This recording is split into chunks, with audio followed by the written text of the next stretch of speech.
Hi guys, I hope you're fine. This is a vlog Atuheire. Today is yet another vlog, and it is August. Happy New Month, and I just decided to make it a new style. I'm gonna be making some breakfast or lunch.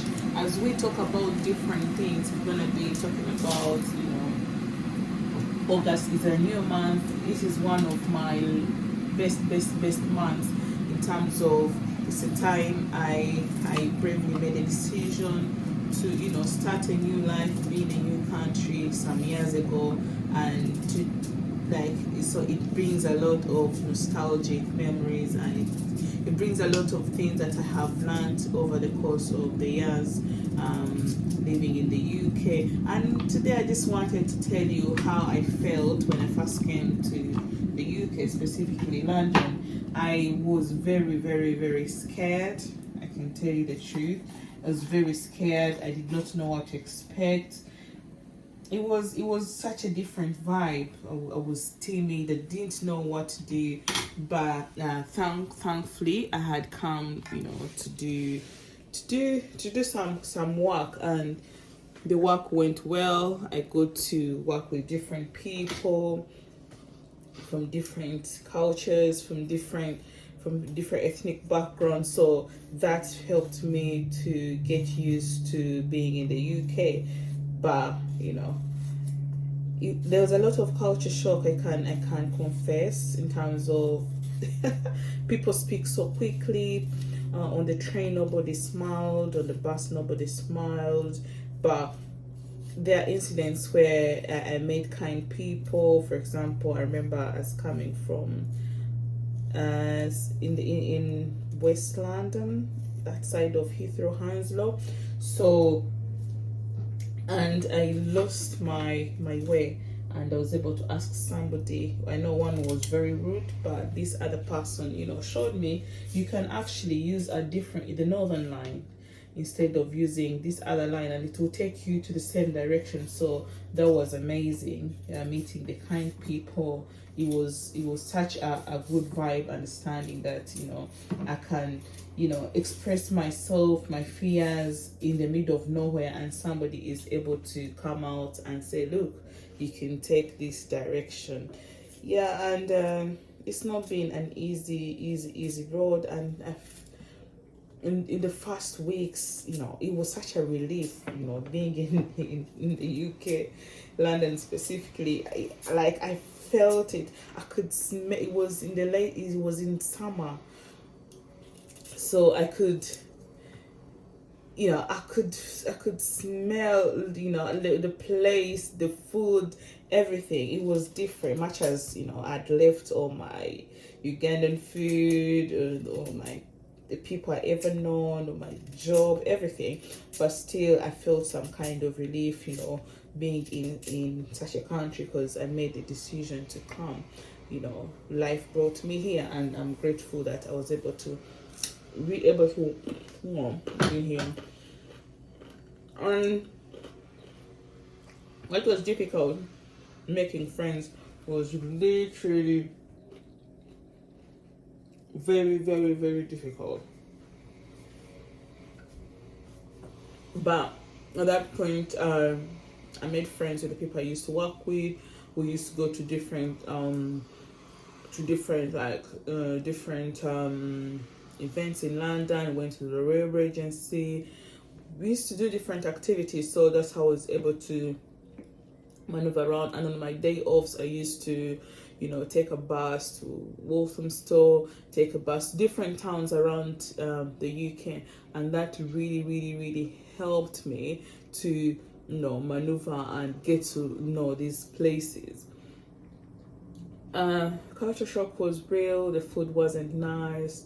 It was expensive, but at the end of the day, I felt at home. I felt good being in this place.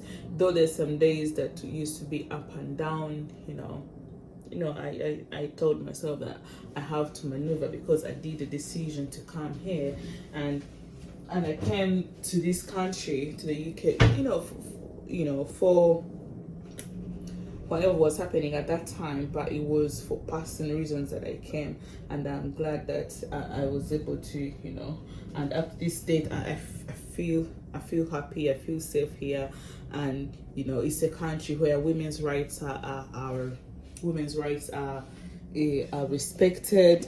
And you know, if somebody, you know, violates like women's rights in terms of sexual, like maybe sexual assault, you know, at least there is always a what? There is always you can feel that there is always a repercussion in terms of the law. So I love the fact that the law works here in the UK, and there is no joke about it, irrespective of places like Uganda where women walk on the street and women and men are busy catcalling them. You have a big bum, they are fat shaming them, you're not comfortable in your own skin. I can tell you, even when people approach you on Facebook and they've not seen in a long time, they're like, oh, you've added weight. All they are concerned about is your body weight, your body shape, how you're looking, and that really makes me sad.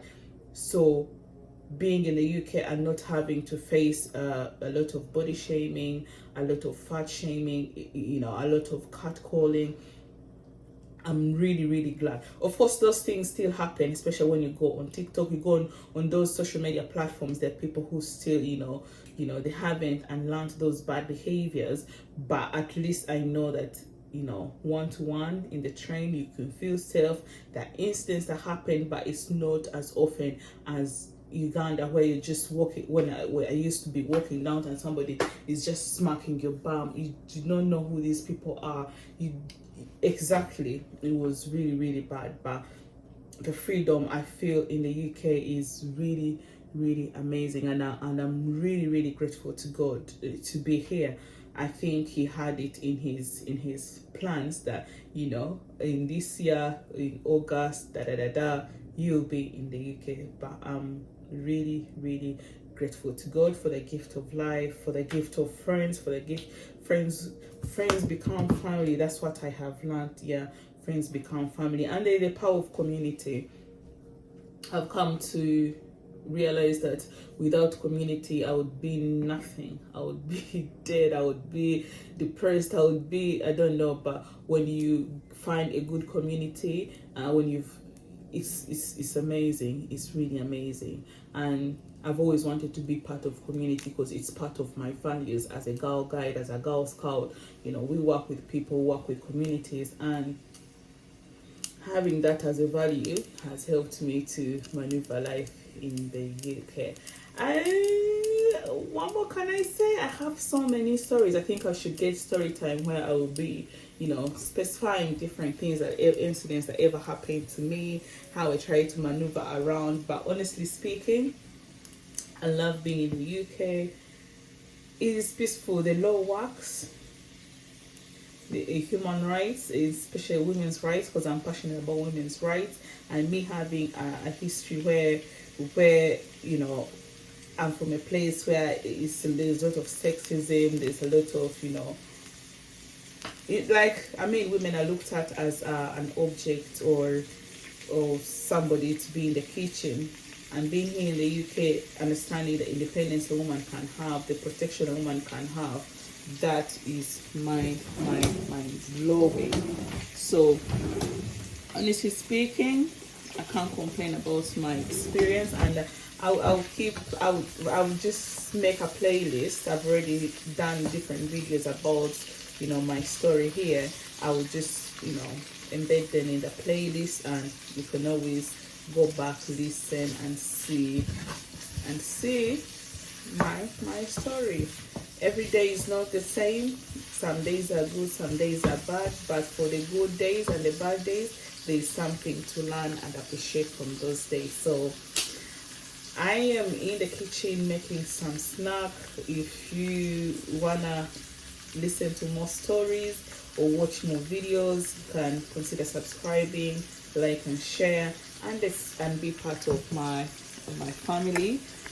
Before I go, I just want to show you that what I'm making. I'm going to make a separate video for what I'm making, and make sure you can be able to subscribe so that you can watch more. I love you all. This is your girl Atuheire. Like, share, subscribe, and be part of my beautiful, humble family. Cheers.